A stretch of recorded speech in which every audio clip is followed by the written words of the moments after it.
Hello, everyone. I am ZHAO Chuang. Let's draw the tail of Zuul.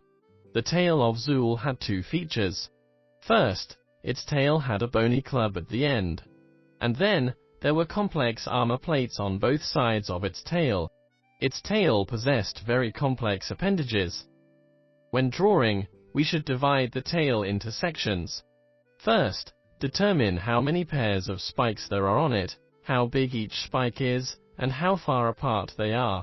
Once we figure out all these at the beginning, we won't draw the tail in a mess later. In addition, unlike the relatively short tail of many ankylosaurians, Zuul had a very long tail. Therefore, to represent the slender appearance of the tail without a reference object, we must pay attention to the width-to-length ratio when drawing. Now, let's draw the tail of Zuul. We outline its tail with a dotted line. First, draw an arc.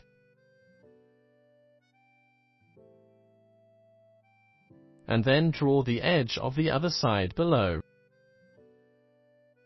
Pay attention to leaving space for the tail club, probably here. Its tail club was generally composed of 4 armor plates. The 2 at the posterior were small, and the 2 on the inside were larger. The tail club can be drawn without being too symmetrical. There were 2 relatively small plates at the base of the tail club. Then, along the edge of the tail, there were about 7 larger plates.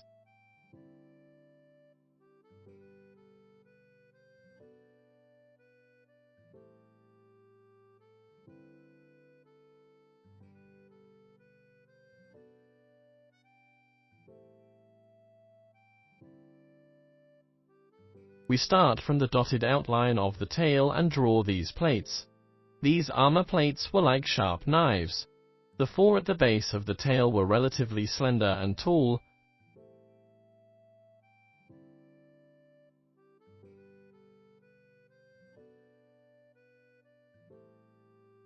and the 3 at the rear were relatively low and triangular.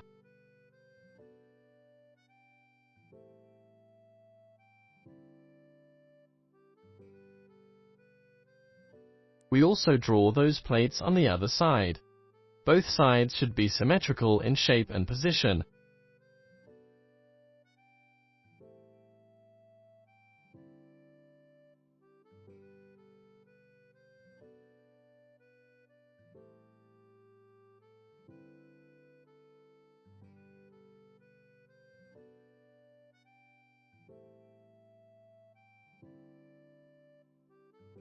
In front of the plates at the base of the tail, we can draw 2 relatively large bony plates sandwiched in the middle.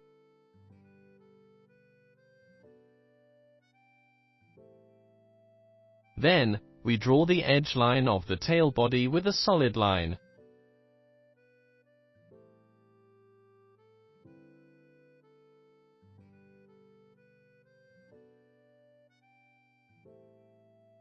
We can slightly show the plates and contour on the body's posterior to know where its tail grows.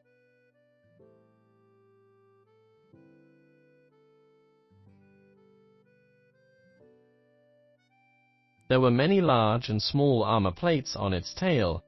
We don't need to draw these armor plates, but we can use dots to represent these plates' shadows, and the light and shadow above the tail.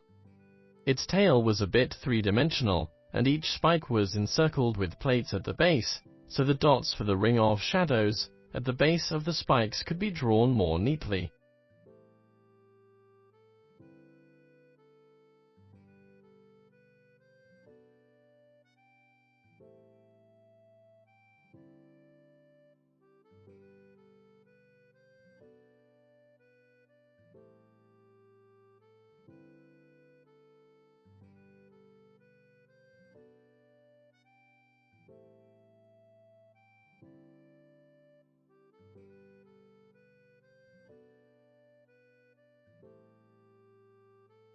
Draw texture on the surface of the spike. We assume that the light is coming from the left, so the texture on the right side can be drawn thicker. Make the texture in the middle of the spike sparse and denser on both sides to show that the surface is rounded and has a three-dimensional effect.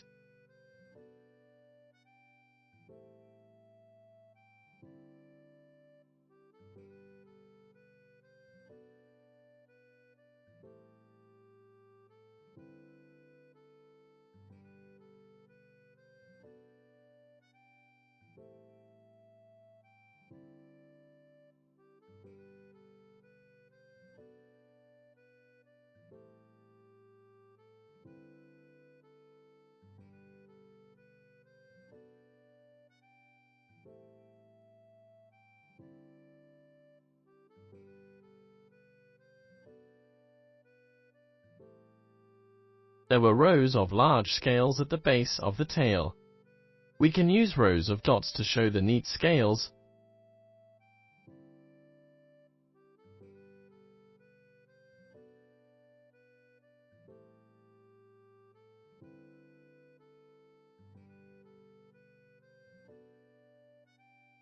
Which become fewer and fewer towards the end.